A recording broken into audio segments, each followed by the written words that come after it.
Okay, are we ready for part 2 of home heating? We're going to do some more home heating. We'll talk about solar thermal panels. We'll talk about using a wood furnace, a wood stove, and a cogeneration generator. And I think we'll polish it all off with the opposite of heating and just talk briefly about how to keep your home cool when you live off grid. Anybody who lives off grid, you're already cool. All right, solar thermal. The pros: there is free heat when the sun shines. When the sun is shining, it's heating your water. It doesn't cost you a dime. And it's multi-use. You can use it to heat your domestic hot water, and you can use it to heat your home. The cons of solar thermal: unfortunately, where we live, there's minimal sun when we need the heat, right? So we need heat from November through January primarily, and there's just not enough sun. A few years ago, I was doing some research online, and I found the factory that makes the solar thermal panels, and they were saying how they're like a 40,000 square foot factory, and they're in the heart of Alberta, and it's minus 50 degrees there all winter long, and they heat the whole place with their thermal panels. So they're like, if we can do it, you guys can do it. So I got so excited about that because we're not as cold here as they are in Alberta. So I gave them a call, and when they found out that I live in Western Quebec, they're like, yeah, you guys just Western Quebec. That's the same as Upper New York State, and it's just really really cloudy here all through the winter. So they say the panels work really good when it's sunny. It doesn't matter what the ambient temperature is, but you need bright sunlight, and we just don't have enough sunlight here in the winter. We can make lots of sun here we can make lots of sun. We can't make any sun. We can make lots of heat here in the summer when it's sunny. And I think one of the do-it-yourself projects that I'm going to work on this summer is I'm going to try to make my own solar thermal panel collector and see if I can at least just preheat the water that goes through my propane boiler, so that will save a little bit of propane through the summer. But I'm going to have to, this goes down to the third problem, the potential for freezing and damage. If you're running water through your system, then you have to make sure that it doesn't freeze and explode. Pour water all over everything when it thaws. So for us in this area, unless you make your own, those panels they're just too expensive for the return you're going to get. Like I say, you're not going to be able to heat your home with them in the summer, and it's more of you're not going to be able to heat your home with them in the winter, so it's more of a summer use thing, and like I say, you just won't get the money back out of your initial investment unless you build your own. So that's what I say. I'm going to, if I can get some time, I'm going to try to build my own this summer and see what we can do with that. So the wood furnace. So when I'm speaking about a wood furnace, I'm talking about that little doghouse, that doghouse looking thing, that wood furnace that has to be like 80 or 100 feet away from your house, and you just fill it full of wood, and then you light the fire, and it just burns forever. And then there's pipes going through the housing of that furnace full of water or glycol or whatever, and then that goes back to your house, and that's where the heat exchange takes place. So what I like about the wood furnaces is that they have potentially low fuel costs. If you've got access to a lot of trees and a lot of lumber, a lot of firewood, then it might make sense for you. I know I have like 164 acres of trees, but my issue here is the only thing I have for harvesting firewood is a chainsaw.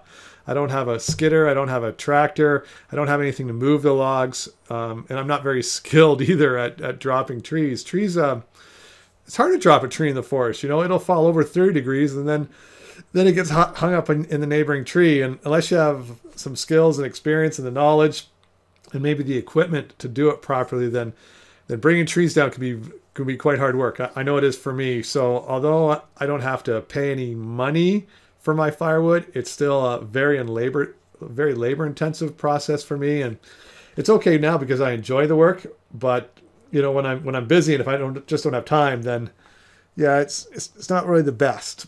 So the cons for having wood furnace are the wood supply. And I just sort of mentioned that. If you don't have a wood supply, then you got to buy the firewood. And if you do have a wood supply, then you got to do all the labor to get it. The next is the fuel quality. And by that I mean, you know, some wood burns better than other wood. So yeah, sometimes it's hard to judge. And I know this from my wood stove, because sometimes that thing just throws off all the heat you can imagine, and other times there's this huge flame in there, but there's just no heat, so it's kind of crazy. So unless you have really high quality wood, then the wood furnace might not work that great either. The initial cost is one of the main things that turned me off with it. These are like $8,000 to $12,000 to install one of these bad boys. So like I say, they might pay for themselves over a few years if you're not having to buy any oil or any propane, but that's a pretty significant upfront investment for, you know, a firebox. And then after the firebox, then you need the, you know, the water pumps, and you need all the piping to get the water to and from your house, the hot water. So anyway, it's a very expensive initial investment. Maybe you can find something used, but yeah, they've got a high ticket price up front. The installation, that can be tricky because you've got to bury those water pipes. Those water pipes, they can't stay above ground or they'll freeze. So you got to bury them under the ground and install them that way. You got to make sure they're well insulated, or maybe below the frost line. And those wood furnaces aren't allowed to be very close to your house. I don't know what the code is, but it's pretty far away that they need to be. So that means you need a long trough, a long tunnel going from your wood furnace to the house. So installation can be tricky, and if you can't do the work yourself, that's going to be an additional expense. And then there's building codes. Some municipalities, they just don't like these things, and you know, they're not allowed. And if they are allowed, there's just like 1,000 different rules and regulations for what you need to do to put one of these things in. And I think for me though, the biggest issue I have with the wood furnace is, as I mentioned before, we like to go away on vacation. We like to get away from winter here every season, and if you need to fill this fireplace, this wood furnace, once or twice a day, then that means somebody definitely has to be here and monitoring the fire and making sure the right quality wood and the right amount of wood is going in there to keep your house warm, through the day. So that's something else that you need to keep in mind if you want to, you know, have a wood furnace, and if you are like me and the type of person who wants to vacation. We've got the horses and the alpacas and the dogs and the cats here, so we usually need to have somebody stay here anyway. But when people stay here, I try not to... I want people to stay here, and if they have to work too much, then it's harder to get somebody. So, you know, if you're like, yeah, the only thing is you have to get up at like 6 o'clock in the morning and go outside to feed the wood furnace, that might turn a lot of people off. So anyway, we didn't go with the wood furnace. The guy who I get all my maple syrup supplies from, he loves it. He's got a wood furnace, and you know, it seems to work for him. What I noticed though is that, you know, it's the same thing as my oil boiler. And what I didn't like about the oil boiler is that it was running, you know, in the summer when I wanted to heat the place. And so if you want to use domestic hot water from your wood furnace, and that means you got to have that fire going outside all winter too. So that would definitely be something where I'd have two systems. I'd do the same thing as I'm doing now. I'd have the wood furnace for the winter heating, and then I would have an on-demand instantaneous hot water heater for your domestic hot water in the summer. But even, yeah, so I guess that would be the solution to that, because I've been to his house on days when I thought it was pretty warm out, and I was surprised to see that he had that wood furnace going. So I can imagine those wood furnaces would go through a lot of firewood if your wood burning season was really long. So wood stove, it's similar. It's got a lot of the same qualities as the wood furnace, except it's in your house. So again, you've got potentially low fuel costs if you can get your own firewood. If you have to buy firewood, then that depends on the area you're in. I know like firewood here isn't all that expensive, but in less wooded areas, I know firewood can be very, very expensive. So there's that. And wood stoves, you can have it in one room, or you can have like different fireplaces in different rooms. We have two fireplaces here. We've got the one in the main living room, and that's the only way we heat that room. And then we've got one downstairs, because that's where the radiant floor went in, and I'm not really using that very much because I explained it takes 3 days of the boiler running to get that floor warm. So we usually just heat the place with the wood stove. The other thing I like about the wood stove is just the ambiance. If you have a glass door, it's just nice to, look at the fire. I know when we're watching TV, I find that I'm actually listening to the TV and I'm watching the fire more. So it's nice to have the wood source. It's just a warm heat as opposed to other heats. The cons, again, you got fuel quality. And I think the reason I put this down is because my first couple years here, we didn't have any firewood, but there was so much scrap wood that came with the sawmill, all this junk garbage wood that was outside that had just been left outside and it had gotten rained on and soaked and dried out. And anyway, it was just all punky, crappy wood. And man, I was just pouring the wood in there and I was putting the wood in and no heat was coming out. So ever since then, I've been very, very good at, bringing the trees down, letting the wood dry out for a couple of years. So I'm burning good dry wood, because if you're burning low quality softwood, it burns fast. Sure, it throws off a lot of heat, but it just burns too fast. And so you want to burn more of a hardwood that's going to last a lot longer, but you want to make sure it's dry wood, because if you're using all that heat energy to evaporate the water that's in the log, then you're just losing a lot of latent heat up through the chimney in the form of steam. Another con is the manual operation. Like unlike a furnace or a boiler or that sort of thing that works on a thermostat, the wood stove, it has to be constantly filled manually. You're the one who has to cut down the trees and cut the logs and split the logs and stack the logs so that it dries. Then you got to bring the firewood inside, and then you got to take the wood and put it in the fireplace as the fire burns to keep the heat going. So with that, you've got to constantly monitor it. You got to monitor it to make sure the fire doesn't die out, and you just got to monitor to make sure nothing around it catches fire. You don't have a chimney fire, or you didn't leave a cardboard box or something leaning against the wood stove to catch fire. It's a slow response. So that's one of our problems. When we've been, like in the morning, let's say, we'll fill the wood stove at night before we go to bed. We'll close the damper down so it's burned slow. But we've got a big living room, right? It's almost 1,000 square feet. So when that wood stove is dampened down, there's not a lot of heat coming off of that. And that our living room also has the disadvantage in that it's just so exposed to exterior walls. Like we've got the whole north side of the room is an exterior wall, the whole south side's an exterior wall, and the whole west side's an exterior wall. And then above we've got the ceiling, which is exterior, the roof, and then even the floor, that room is above the garage. So even, the garage. So that's just a room out there and hanging out on its own. So it loses heat. I insulated it as good as I could, but it loses a lot of heat pretty fast. So anyway, all that to say, when we get up in the morning, that room is pretty cold, and we fill the wood stove right away. But again, with the size of the room, it's a very slow response in the time it takes to heat that room back up.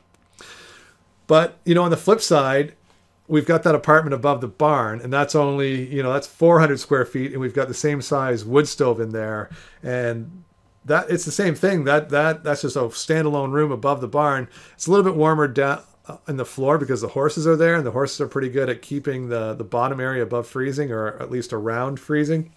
But that room heats up really quick. Like the smaller the room, the more efficient the wood stove is going to be at heating it up, of course.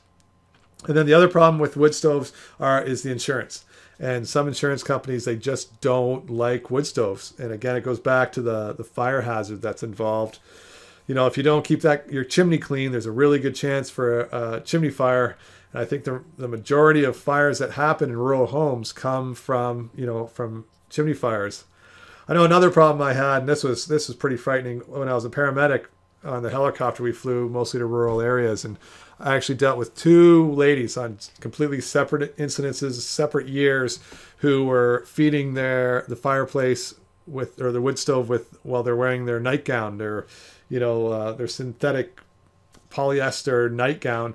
And I guess polyester is very flammable, and both of them caught fire while they were being worn, and both women had got really bad burns to their arms. Luckily, it just stuck to not luckily, but it's better than their whole body being burned. So anyway, back to that. The insurance can sometimes give you a hard time when it comes to your wood stove. But I like the wood stove. Like I said, that's how we heat. That's where that's where we get most of our heat from, because that's in the great room of the house with the living room and the kitchen, and that's the only heat we have. So I like it. It's good. And then we've got the cogeneration generator, and I'm missing a picture here. So let me just pause this and then I'll be right back. Okay, so what I wanted to show you is the cogeneration generator. And I had a picture up here before, and then I don't know where it went, but it came off. So what a cogeneration generator is, it's just a motorized generator like any generator, a gas or propane or diesel generator. But instead of the exhaust just being blown off into the atmosphere and all that heat being lost, the generator captures that heat and transfers that heat into your home to either heat your home or heat your hot water or whatever. So it's a cogeneration because it's generating electricity to charge your batteries, but it's also generating heat, again, to heat your home or your hot water. So what's really good about a cogeneration generator is that it harvests the waste heat. So much of the energy that is contained within a fuel is actually lost to the environment as heat. So little of the energy, like from gasoline or the diesel or the propane, actually is transferred into your batteries. So much of it is lost as heat. So it's really good if you can harvest that waste heat, because you just get more efficiency out of the fuel that you're burning. And there should be minimal additional expense. You know, the bulk of the expense of a generator is the motorized part of, you know, of getting the pistons moving up and down and the internal combustion, and then the harnessing of the electricity to transfer your battery. So it shouldn't be that big a deal to harvest the heat as well, to use that in your home. Now the cons is the manufactured cogeneration generators actually are quite expensive still, but I think as the off-grid population grows, I'm hoping that there's more demand for that sort of thing, and manufacturers will realize that, and I'm hoping the price of cogenerators come down as there's more demand for cogeneration generator units. And in the meantime, you've got to be pretty imaginative and industrious if you're going to do it yourself. And so I wanted to show you what me and my buddy were working on, because it's both imaginative and industrious. So here we go. This is I've got this generator in my house. So this is in my garage, and this wall here, this goes into the downstairs. That's the bar is over in this area, in the furnace area. And then this wall here, that goes to the north side, outside of the house. And what this is a Merc cruiser engine from a boat, a Mercury cruiser engine from like a boat engine. It's a 4-cylinder. It's a Chevy small block engine, so it's like half of a Chevy big block, which is an 8-cylinder. This is a 4-cylinder engine. And what it does is, you know, we've converted it to propane. So the propane actually comes in from the other side, so it actually burns propane, and that's what this whole apparatus here is. Yeah, that's all the propane manifolds and stuff that feed the carburetor, and so it runs on propane. And then when it's fired up and ready to go, and this is the box that we use. Inside the box, there's some switches that we use to start the engine. And then once the engine's going, there's some belts over here that turn the alternator, and it's this alternator that produces the amperage that feeds the house with electricity, or it goes into the batteries. This is a DC alternator, a 24 DC alternator from a military Humvee. It's actually water cooled, and that's what these two hoses are here. That's the water in and the water out. All right, and so that's how we produce power. Is the engine turns the flywheel, comes over here, turns the alternator, produces power. The power goes down through some cables and into my batteries.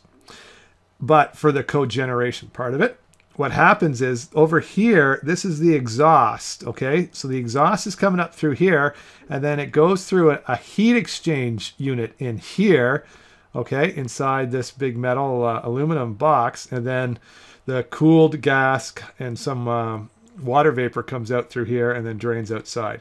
So the air that comes out of the exhaust of this motor is actually cold air. It's pretty cool.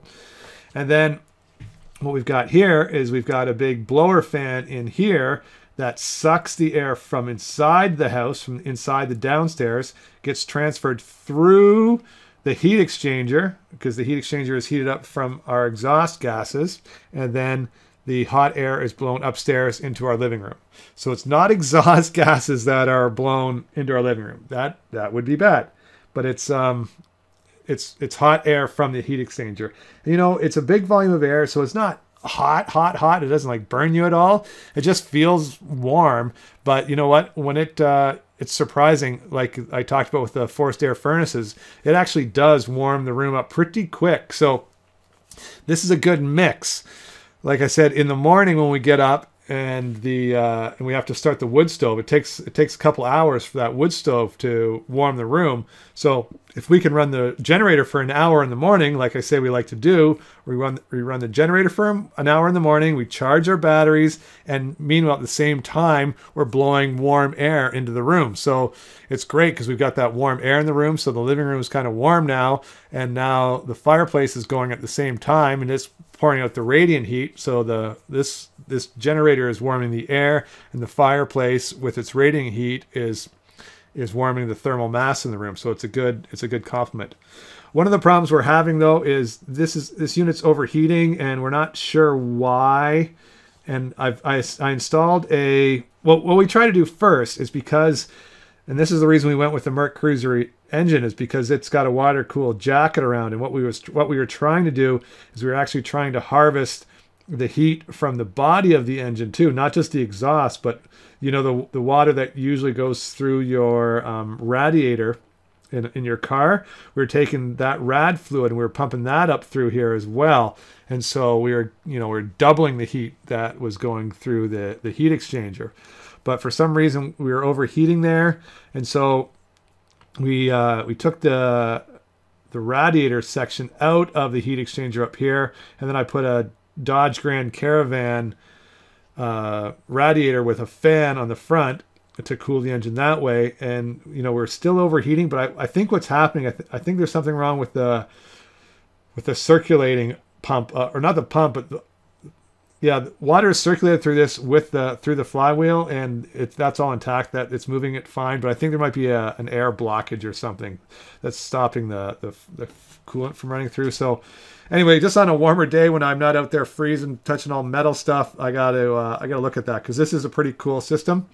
It's completely homemade, and it's quite the beast. But when it works really well. It produces a lot of power, and it produces a fair bit of heat too. So this is an excellent cogeneration generator that really, well, we got all the parts, you know, they're all scrap parts, so it probably cost probably about $1,400 in total, like with the engine and with the alternator. The main part was the furnace stuff, because we couldn't really find that stuff used, so we just had to do our best to get the best prices on that. But anyway, that's just sort of an example of how, if you're super industrious and imaginative, you can come up with some pretty cool ideas. And this is probably one of the coolest ideas here at the Ark. Unfortunately, it's not working perfectly yet, but it does work. And with just a little bit more tweaking, and if I had a little bit more skill in this area, then I'm sure it would be just fine and dandy. All right, so I think that's it. I think all that's left is the review. So I will see you over on that side of things. All right, hope you've enjoyed the course.